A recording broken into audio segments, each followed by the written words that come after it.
What up, everybody? It's time for another celeb interview, and in the anticipation of the new zombie movie, Alone, which arrives on digital and on demand October 16th and on Blu ray and DVD October 20th, I'm here talking with the star of this film, the very popular Tyler Posey. How you doing, Tyler? I'm good, buddy. That was quite the lead-in. I appreciate it. Thank you for taking the time, and congratulations on the film. Dude, absolutely. And thank you so much, man. I'm very, very, very excited to get this one out and have everybody see it, and just proud of the work. And it's bizarre how similar it is to the world right now. Exactly, exactly. I'm a huge fan of zombie flicks in general, but Alone, man, this was one thrilling, pulse pounding, nail biting. I was on the edge of my seat the entire time, man. I kid you not. Now, Tyler, you are no stranger to the horror fantasy thriller genre, having been in Truth or Dare or on T Wolf, of course. So, what is it about what Johnny Martin and Matt Naylor crafted with this project that made you want to be a part of it?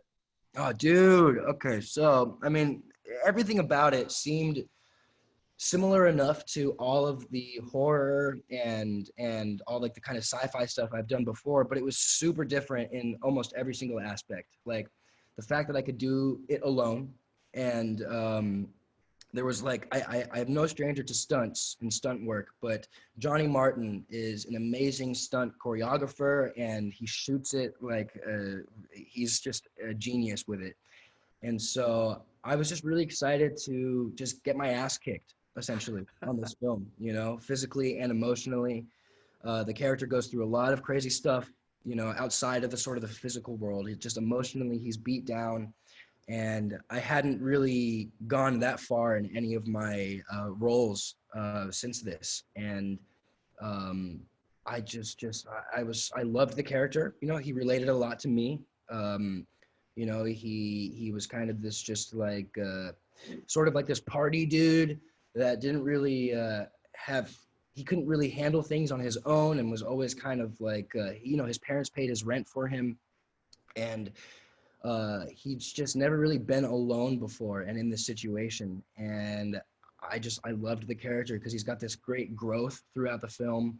And the writing was really, really, really good. I loved the lines, and he goes crazy from being alone for so long, but he also has this turning point where he is able to accept everything that's happening and grow from it. And it's just such a great film. It was so well written and so well shot, and I was sucked in immediately with every single part about it. The writing, the stunt work, the emotional stuff. It was so cool. Now, for much of this film, you've got that macho mountain man, long hair and beard going on there. What's it like having to grow your beard that thick, man? I mean, was it itchy during the filming? Oh man, well, so yeah, beards, they get to a certain point where they get really itchy, and that's why I've never grown a beard that long before, because I always shave it when it gets to that point. But after that point, it stopped getting itchy, and it just became a part of me. It was bizarre. I've never grown a beard that long before, and I was excited. I've always grown my facial hair outside of my career, because every single show that I've been in either wants me to be 15 years old or look like I'm 15 years old. And so I've had to be clean shaven for everything. And the fact that I got to grow my facial hair out for this was just like another aspect that I was like, this is so cool. I can't believe I get to do this. And so it wasn't itchy anymore. But it was intense, man. I looked like a different person, and it really created this like look for the character, and it made him look even more gross and messed up. It was kind of related to the film and what he was going through, and just being a mess himself. So And you do also quite a lot of running and climbing. I mean, it's kind of like parkour, man, but oh but yeah. it's like more like running to escape, right? And then, so have you always been naturally physically good at sprinting and dodging, or did you guys through some training? Did a little bit of training, but not too much, because we wanted the stunt work to look messy. We didn't want my character to look like he was trained, because he's not trained, but he is a surfer, so he's athletic. I grew up skateboarding. I'm pretty athletic, and unfortunately, I have been very, like athletic and into just parkour and crazy stuff. Unfortunately, I say, because my knees are just gone. I have Oh, terrible, terrible knees.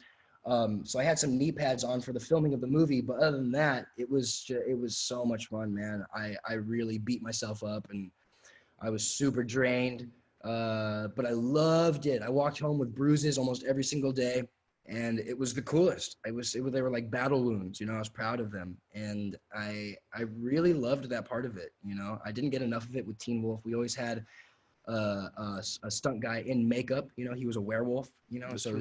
it was easy to have somebody stunt me. On this one, it wasn't that easy. You know, and so I did most of the stunts. Sometimes we would have a stunt guy perform the stunt first just to make sure I wouldn't die, and then I would do it myself. And it was just incredible, the amount of trust that they gave me. You know, and then I trusted them to make sure that I didn't die doing these stunts, and it was an all around really cool experience. I loved it.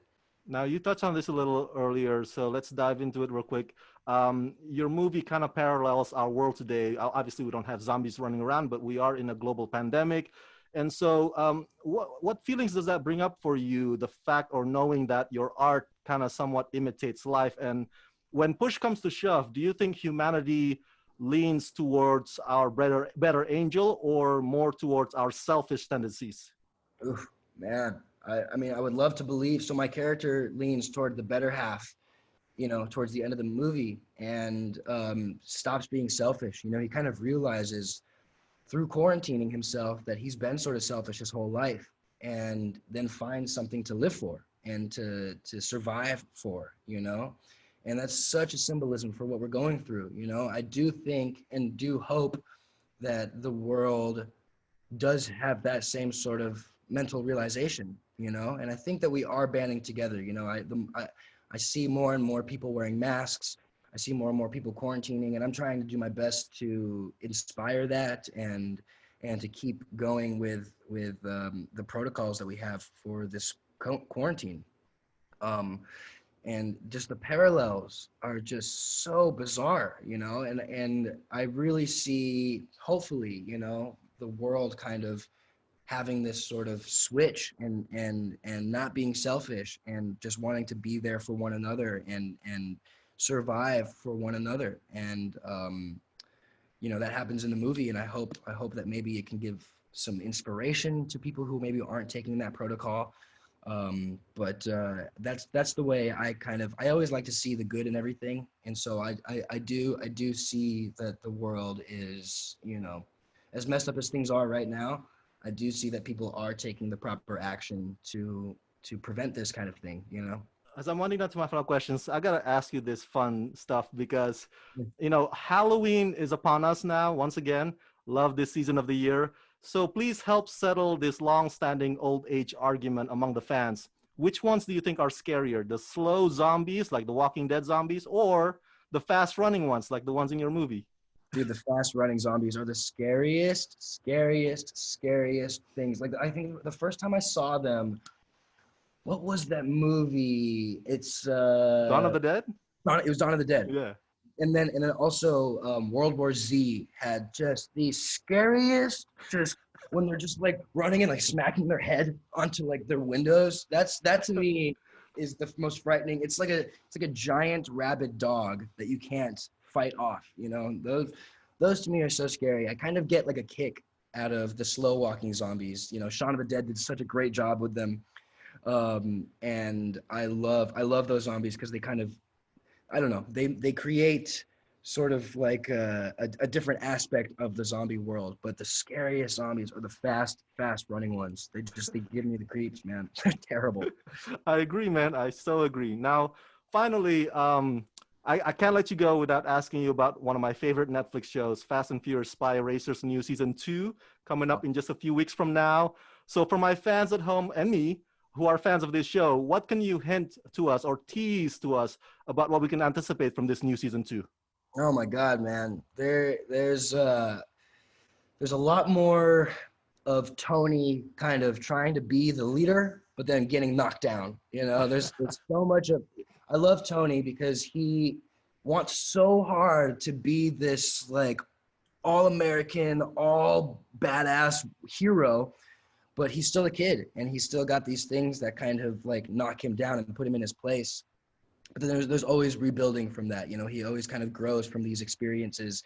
But there's some also really, really, really good comedy in this season. Really, really good comedy, which is something that I love the most about this show. You know, we do such a good balance of comedy and action and just kind of like team growth. And I'm really excited for the comedy in this season. We really kind of ran with it. You know, we kind of tested the waters in the first season a little bit, but this one is just so funny, but also really good storyline, really good action.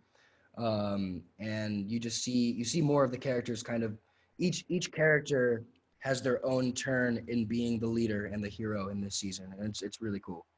All right, everybody, go watch Alone, arriving on digital and on demand October 16th and on Blu-ray and DVD October 20th. Tyler, thank you for talking to me and congratulations, sir. Thank you so much, man. I really appreciate it.